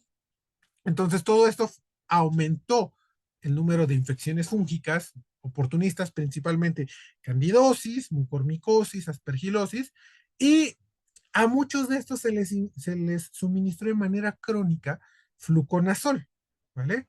Para pues, que resistieran la mayor cantidad de tiempo intubados o para evitar que paradójicamente, que se enfermaran dentro del hospital. ¿Cuál fue el problema? Que se favoreció la inducción de cepas resistentes, ¿vale? Vamos a discutir un poquito de los mecanismos de resistencia más adelante. Y aparte, esa selección, esa presión positiva, al estar administrado continuamente antimicótico, pues eliminamos esas cepas sensibles y nos quedábamos solo con aquellas que tenían resistencia, ¿vale? Y vean que todas las tendencias se pueden revertir en cuanto disminuyó la cantidad de individuos con, con COVID, con estas comorbilidades y su estancia hospitalaria, pues disminuyó el porcentaje de susceptibilidad. Entonces, muy importante, pero el porcentaje de resistencia. Entonces, es muy importante tener en cuenta que siempre hay factores que van a favorecer la apariencia de resistencia en los hongos, ¿vale? No es un fenómeno, pocas veces es puntual o es innato, ¿vale? Vean, también hay traconazol, se presentó casi la misma situación, ¿vale? Que con fluconazol. Pueden revisar este artículo, les dejo ahí la liga, si no nos lo pueden solicitar, no hay ningún problema, ¿vale? Y donde vamos a encontrar, no es que no haya en los otros géneros, pero lo más frecuente de hongos con susceptibilidad disminuida son el género Cándida y el género Aspergillus. ¿Qué tienen en común? Pues bueno, que pueden causar micosis invasivas, ¿vale? En pacientes inmunocomprometidos, llámese altequimia positiva, que tienen en común que causan este tipo de micosis invasivas que necesitan por fuerza inmunocomprometidos y condiciones debilitantes crónicas. Entre más tiempo pase el paciente enfermo, débil o con inmunosupresores o inmunocomprometido por alguna inmunodeficiencia primaria como VIH o alguna neoplasia, pues vamos a favorecer primero infecciones oportunistas e invasivas por estos dos géneros, ¿vale? Y lo muy importante, ya lo he mencionado muchas veces, no solamente en esta presentación, sino en cursos anteriores, el diagnóstico oportuno es el que va a favorecer evitar este tipo de situaciones, ¿vale? A veces, en lugar de hacer un diagnóstico, se supone que el paciente puede desarrollar y se les empieza a dar antimicóticos. Y eso, pues, no es muy recomendable a largo plazo. Recordemos de antifúngicos que aquí pongo las primeras o las tres familias más comunes de antibióticos usados en primera línea. Tenemos los azoles, que son antifúngicos que inhiben la síntesis del ergosterol, ¿vale? Ejemplos de segunda generación, fluconazol y traconazol, y los de tercera, son los más utilizados ahorita en unidades de cuidado intensivo, el boriconazol y el posaconazol, las equinocandinas como la caspofungina, micafungina y adenoidurafungina, y los polianos, de aquí solo vamos a hablar de anfotericina B, ¿vale? Entonces, es muy limitado nuestro arsenal. Vean que solamente estamos hablando de 4, 5, 6, 7, 8 moléculas, a diferencia de todas las cefalosporinas, aminoglucósidos, péptidos, glucopéptidos, lipopéptidos que tenemos en antibacterianos, ¿vale? Y generalmente el tratamiento es o profiláctico, ¿vale? Donde se ve que se aumenta, disculpen aquí el error que tuve con la diapositiva, se aumenta muy a largo plazo la incidencia de resistencia y la terapia empírica, ¿vale? Que se da cuando se desconoce cuál es el diagnóstico del paciente y sumamente se va por las guías de práctica clínica. No es un error, a veces una práctica, ¿vale? Bueno, muchas veces muchos servicios médicos no tienen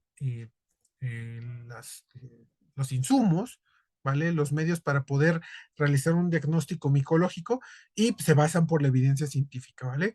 Se hace lo que se puede con lo que se tiene. Aquí podemos ver que, a resumidas cuentas, los principales mecanismos de acción de los tres principales grupos de antifúngicos, los polienos, como la anfotericina B, se unen al ergosterol de la membrana fúngica y generan poros, debilitando la célula y ocasionando la lisis, ¿vale? Tenemos su ejemplo en la anfotericina B, ¿vale? Los azoles inhiben la síntesis del ergosterol a través de inhibir la 14-alfa desmetilasa y generan moléculas de ergosterol metiladas que no tienen las mismas, no brindan a la membrana fúngica el comportamiento de solubilidad o de esas características mecánicas, esas características de viscosidad, de formación de balsas lipídicas que permiten un adecuado funcionamiento de la membrana. Entonces quedan metiladas, son deficientes y ocasionan su lisis, ¿vale? Y las equinocandinas que inhiben la síntesis de los beta-glucanos de la pared, generando pues células que son muy sensibles al choque osmótico, al estrés, y que pueden también ser víctima de el sistema inmunológico, choques osmóticos. Entonces, esos son los tres principales mecanismos de acción de los antifúngicos. ¿Cómo es que encontramos resistencia a ellos? Pues en el caso de los polienos, los hongos pueden variar la composición de su membrana. Esto es muy común encontrarlo en, por ejemplo, algunos mucorales, ¿vale? Que disminuyen la cantidad de colesterol en su superficie o incluso en Candida lusitania, ¿vale? Es un mecanismo de resistencia innato. Tienen menor cantidad de ergosterol y no son víctima de el transportadores, ¿vale? Como los transportadores MDR y CDR1 que están en la membrana, ¿vale? Que son miembros de un grupo de proteínas llamadas ABC, ATP Binding Cassette Proteins o proteínas que dependen de ATP para estar continuamente bombeando hacia afuera, unas bombas de flujo de los antifúngicos. Entonces, estos, lo que se ha observado es que se induce su expresión por el contacto continuo de azoles. Entonces, cepas como Candida albicans, Candida tropicales principalmente, se ha estudiado mucho esto y se observa que la exposición continua a fluconazol, itraconazol, voriconazol induce la expresión de estas transportadoras en membrana y lo único que se dedica el hongo es entra antifúngico, lo saco con la bomba, ¿vale? Expreso más bomba y lo estoy sacando continuamente. Este es su mecanismo de resistencia. También hay otros donde se observan mutaciones en el sitio en el sitio de función o algunos shunts medias metabólicas, ¿vale? No es muy común. Estamos hablando de que aproximadamente todas las cepas que llegamos a trabajar en el laboratorio vamos a observar una resistencia entre el 10 al 12%, no es tan común, pero principalmente en pacientes que han sido tratados crónicamente con algún antifúngico, ¿vale? Y en el caso de las equinocandinas, parece ser más tratarse de mutaciones puntuales en la enzima blanco, que es una beta-glucano sintasa, que no se transfiere por ningún método, por algún plásmido, algún vector, sino que más específico de ciertas cepas. Por ejemplo, Candida glabrata tiende a hacer selección de mutantes de esa enzima que son resistentes a las caspofunginas, ¿vale? Entonces, ¿pero por qué estamos encontrando tanta resistencia? Una, la exposición ambiental en el área agrícola se utilizan actualmente, hay datos más de Europa, de Asia que de Latinoamérica y México, en el que se utilizan varios antifúngicos de manera indiscriminada y eso ha causado la disminución principalmente de la susceptibilidad a antifúngicos azólicos como fluconazol, itraconazol y voriconazol. ¿En dónde lo vemos más? En hongos filamentosos como Aspergillus y Fusarium, ¿vale? Tomen nota, ¿vale? Parte del desarrollo agrícola pues también ha mermado o ha favorecido la aparición de cepas resistentes de estos dos géneros. La exposición continua a antifúngicos en pacientes inmunocomprometidos, un ejemplo muy claro, la selección de cepas resistentes de Candida albicans, Candida dubliniensis, Candida auris o de especies crípticas por el tratamiento continuo con fluconazol. Esto se ve mucho en pacientes inmunocomprometidos VIH, en el que muchas veces se les da tratamiento continuo de fluconazol para evitar el desarrollo de candidosis, ¿vale? Pero lo único que se promueve es que de la microbiota que tiene el individuo se vayan seleccionando aquellas células de cándida levaduras que son resistentes al fluconazol. Entonces, tarde o temprano va a desarrollar una infección, una candidosis, pero por este tipo de especies resistentes inducidas a fluconazol. También se observa mucho en Candida glabrata, principalmente en padecimientos de vías urinarias, en trasplantes, ¿vale? Y volvemos también a la tercera parte, el aumento de los dispositivos médicos, de la tecnología médica, pues favorece que algunos pacientes pues, permanezcan más tiempo de manera intrahospitalaria, que tengan algunos dispositivos que dan vías de continuidad, y justamente en ese ambiente, muchas veces algunas cepas de cándida que ya han sido seleccionadas o aspergillus, a través de los dispositivos médicos, puedan este, causar una infección en un individuo nuevo, se puede haber una transmisión. También recuerden que es muy común aislar especies de aspergillus a partir de la ventilación de los aires acondicionados en los hospitales, ¿vale? Si no se tiene el cuidado, forman biofilms, biopelículas en catéteres, en sondas, en guantes si uno no tiene el cuidado adecuado, ¿vale? Y esto es lo que favorece este tipo de reservorios de infecciones nosocomiales. Ya en algún tiempo hicimos un trabajo acerca de ello, donde se observa que esos patrones de susceptibilidad se siguen conservando. Les recuerdo, la incidencia no es tan alta, estamos hablando acerca de un 10-12%, no es tan alta como en bacterias, pero recordemos que estamos hablando de población susceptible, que son individuos inmunocomprometidos o con un tratamiento crónico de una enfermedad degenerativa. Entonces, a ellos les cae como bomba. ¿Cuáles son nuestras alternativas, nuestra área de mejora en esta situación? Pues primero, la colaboración del diagnóstico y la intervención terapéutica. Lo que podemos hacer es, en nuestra parte del laboratorio, hacer un diagnóstico temprano, adecuado, brindar información acerca de la especie para poder seleccionar una terapia adecuada, basada en el género, y posteriormente, si es posible, en la susceptibilidad, si se pueden realizar pruebas, ¿vale? Vamos a hablar un poquito después de eso. Segunda, la mejora en el diagnóstico, la intervención terapéutica, platicar, fomentar la comunicación con los equipos de trabajo para evitar de la manera de lo posible los tratamientos empíricos, profilácticos, sino involucrarnos con estos pacientes para hacer tomas de muestra y estar continuamente capacitando, informando de nuestra capacidad para formar un equipo de monitoreo de infecciones fúngicas que eviten justamente la generación de estos reservorios de cepas intranosocomiales y de cepas resistentes, ¿vale? Respecto a los mejora de técnicas agrícolas, pues no nos podemos meter mucho, ¿vale? Pero sería importante también aumentar nuestra participación en el área, pues, de leyes, de legislación, de órganos de control animal, ¿vale? Perdón, de control agrícola para poder reducir el número el uso indiscriminado de antifúngicos agrícolas para reducir la susceptibilidad, la aparición de cepas resistentes, ¿vale? Entonces, por ejemplo, también hay de los mecanismos de resistencia algunos hongos que son resistentes de manera innata, por ejemplo, los mucorales al itraconazol, ¿vale? No tiene una función fungicida en ellos, ¿vale? Generalmente se utilizan otros antifúngicos. Secundaria debido al uso profiláctico, ya lo había mencionado, por exposición continua, por ejemplo, Candida glabrata duvinensis al fluconazol o por inducción de mutaciones. Y algo muy, muy, muy reciente, unos 10, 15 años para acá, no es el tema de la presentación, pero es importante tenerlo en cuenta, la aparición de especies crípticas. Muchas veces se hace como que el miedo de, es que hay una nueva especie de hongos como Cándida africana, Candida auris, que mata gente, ¿no? Y que es una levadura, que está en todo. Sí, es como cualquier otra levadura del género Cándida, puede estar presente como microbiota, puede contaminarse o dispersarse a través de seres humanos, puede colonizar dispositivos médicos, generar biofilms, resistencia. Eso pasa con todas las especies del género Cándida.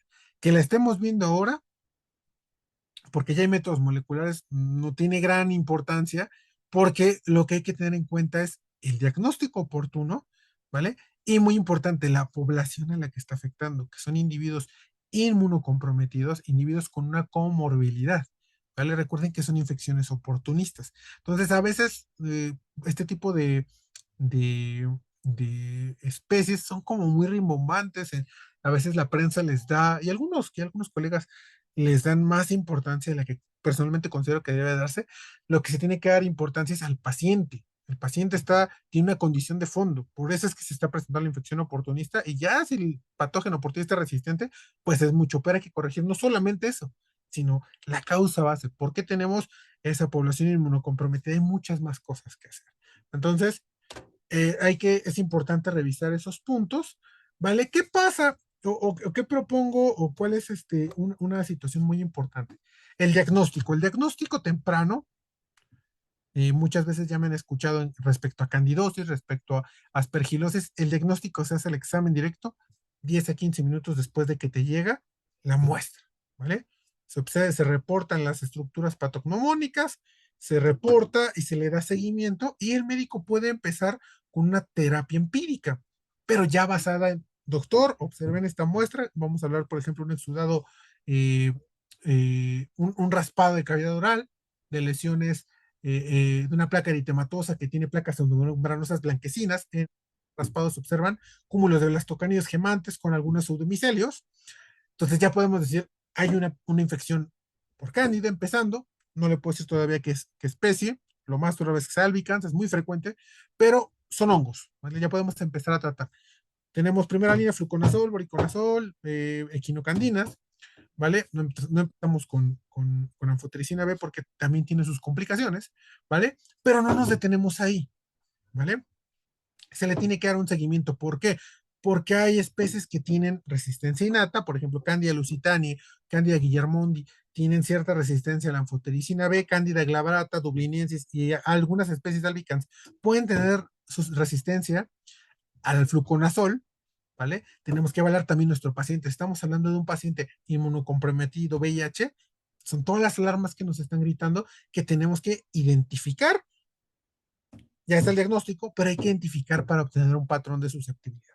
Si nosotros nos apuramos con la identificación a nivel género y especie, si no tenemos métodos de susceptibilidad, podemos reportar esa especie cándida, albicans, nota, el 25% de las cepas cándida albicans aisladas a partir de pacientes con virus de inmunodeficiencia adquirida o síndrome de virus de inmunodeficiencia humana, VIH, o síndrome de inmunodeficiencia adquirida con tratamiento crónico, tienden a ser resistentes, ¿vale? Entonces ya el médico tratante va a decir, ok, hay un 25% de probabilidad, puedo intentar otra opción terapéutica, en vez de fluconazol, utilizar, por ejemplo, alguna caspofungina, ¿vale?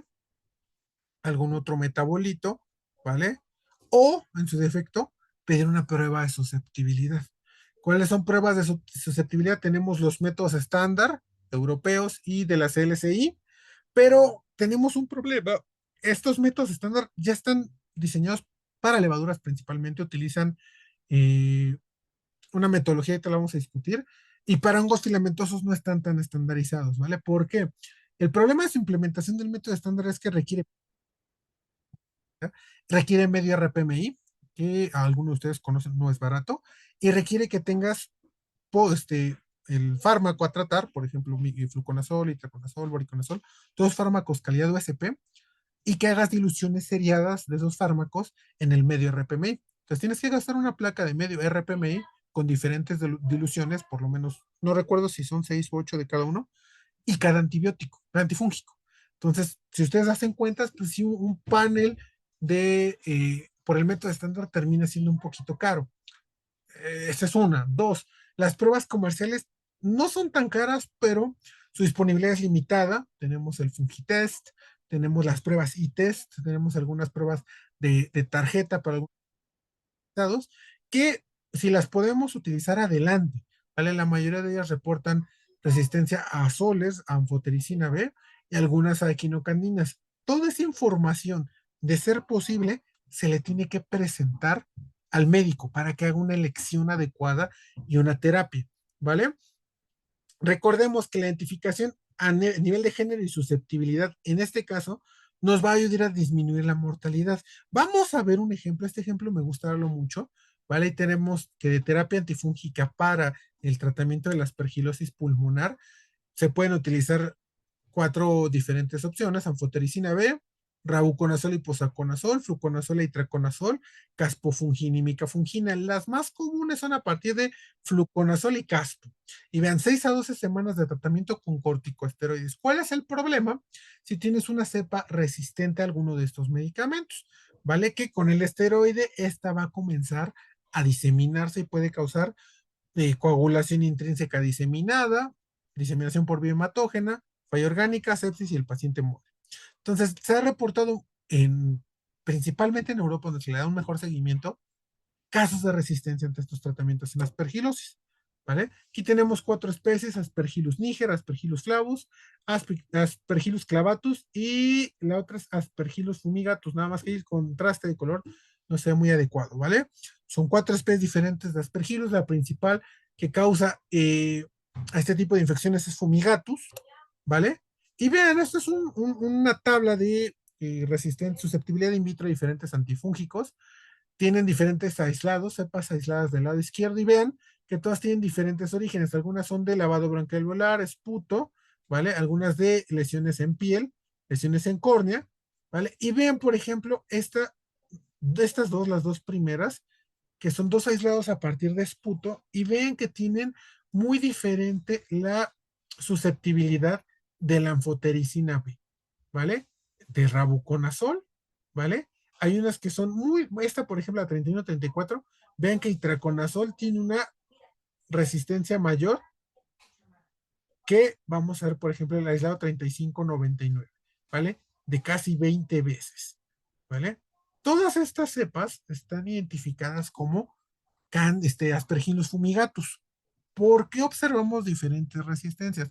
No podemos decir que hay alguna presencia de alguno de los mecanismos que ya vimos, de inducción, de bombas, aunque se ven más en levaduras, por exposición crónica a algunos antifúngicos agrícolas, ¿vale?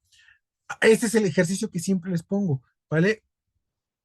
Aquellos que son micólogos, seleccionen de la parte de abajo cuál de las imágenes de microscopía electrónica corresponde con Aspergillus fumigatus, ¿vale? Así de simple, ojo. Y de la parte de arriba, de esas bellezas que tenemos ahí, identifíquenme cuál es la persona que es china, cuál es la coreana y cuál es la tailandesa. Es un poquito complicado, ¿por qué? Porque tienen características fenotípicas muy similares. En los hongos es lo mismo. ¿Qué es lo que se descubrió hasta hace algunas décadas en los hongos, principalmente en el género Aspergillus? Que como tal, la especie Aspergillus fumigatus, las principales especies del género, pues en realidad son secciones, están formadas por grupos muy parecidos de hongos, pero que son especies diferentes. En este caso, se evalúa su estructura, su morfología y sus condiciones fisiológicas de crecimiento y metabólicas. ¿A qué es lo que llegamos? Que hay diferentes variedades, por ejemplo, Aspergillus fumigatus, variedad ellipticus, Aspergillus fumigati affinis, Aspergillus novo fumigatus, Aspergillus viridinutans. Todos son muy parecidos y se identificaban anteriormente como Aspergillus fumigatus, cuando realmente son especies diferentes. ¿Qué es lo que tenemos ahora? Que filogenéticamente y por estudios de biología molecular, el género Aspergillus se separa en secciones. Sección nigri, aquellos que se parecen a Aspergillus nigre; sección flavi, los que se parecen a Flavus, y así sucesivamente. Entonces vamos a tener en cada subgénero diferentes especies, muy parecidas, pero diferentes. Y otra cosa muy importante, con susceptibilidades antifúngicas también diferentes, ¿vale? Entonces aquí les presento ese estudio muy bonito donde separan todas las secciones de Aspergillus. Y vean, hay algunos que no parecen Aspergillus, parecen Penicillium, Verticillium, otras especies de hongos, pero filogenéticamente son Aspergillus. Y vean, acomodo la tabla que les pasé anteriormente, vean, la susceptibilidad de que era reportado como Aspergillus fumigatus y en realidad por biología molecular era Aspergillus lentulus o Aspergillus Fumicinematus o Aspergillus fumigatiafinis o Aspergillus virinutans o no me acuerdo el género que es, la N es la forma sexual, me parece que es, déjenme recordar, no soy muy, no le encuentro a veces mucha utilidad en las fases sexuales, Neosartoria, entonces aquí está incluso reportado por su fase sexual, Neosartoria hiratsukae o hiratsuke y Neosartoria pseudofischeri, todas estas identificadas en el laboratorio como Aspergillus fumigatus. Entonces, ¿cuál es la moraleja de esto? A veces, identificar a nivel género y especie nos va a ayudar a seleccionar el tratamiento específico, pero en algunos casos vamos a tener que no podemos recurrir directamente a las herramientas de biología molecular, ¿vale? No podemos andar mandando PCR, malditos de todas, pero ¿qué podemos hacer? Pruebas de susceptibilidad. Si podemos tener acceso a este tipo de pruebas como las CITES, que son baratas, quizás no son muy sensibles, pero nos dan una buena aproximación de la susceptibilidad que tenemos, va a ser una herramienta muy útil para el médico. ¿Sabe qué, doc? Yo lo identifico a este nivel como Aspergillus fumigatus. Yo, dentro del laboratorio sé que puede ser sección fumigati y puede ser alguna de estas nuevas especies. No lo puedo comprobar en el laboratorio. No le voy a decir eso al médico. ¿Sabe que usted tiene una infección por Aspergillus fumigati lentulus variedad? No. Ahí le vamos a hacer aspergilosis por Aspergillus fumigatus. Él intentará dar el tratamiento estipulado para fumigatus. ¿Qué podemos hacer nosotros mientras? Mandar el panel de susceptibilidad. Y en cuanto lo tengamos, doctor, esa especie, identificamos que Aspergillus fumigatus tiene este patrón de susceptibilidad. Podemos correr boriconazol, posaconazol, itraconazol, caspo, equinocandinas y entregar ese reporte, ¿vale? Entonces, dentro de las especies crípticas, por ejemplo, el género Aspergillus, Candida, dubliniensis, africana, si no las podemos identificar, podemos hacer pruebas de susceptibilidad, ¿vale? Esa es la principal, ¿vale? En el caso de los nivel género y especie, si tenemos la documentación y las referencias, también entregarlas al médico para apoyar en la selección de una terapia adecuada. Pero si tenemos estas herramientas, pues pedirlas, solicitarlas a las áreas de diagnóstico y poderlas implementar. Esa es una de las estrategias que nosotros podemos tener para apoyar en esta batalla, en esta complicada guerra contra las especies que son resistentes. Les recuerdo, no es tan frecuente como en las especies de bacterias, ¿vale? Afortunadamente, pero depende mucho del conocimiento que ustedes tengan en el laboratorio, de la comunicación que tengan con la parte médica y de ese seguimiento, ¿vale? Lo que se recomienda es formar este tipo de equipos multidisciplinarios y estar continuamente capacitándonos en nosotros. Doctor, mire, hacer seminarios, pequeñas pláticas. Doctor, hemos estado revisando que no podemos hacer diagnóstico molecular de estas especies crípticas, pero podemos implementar este tipo de sensidiscos, pruebas de susceptibilidad.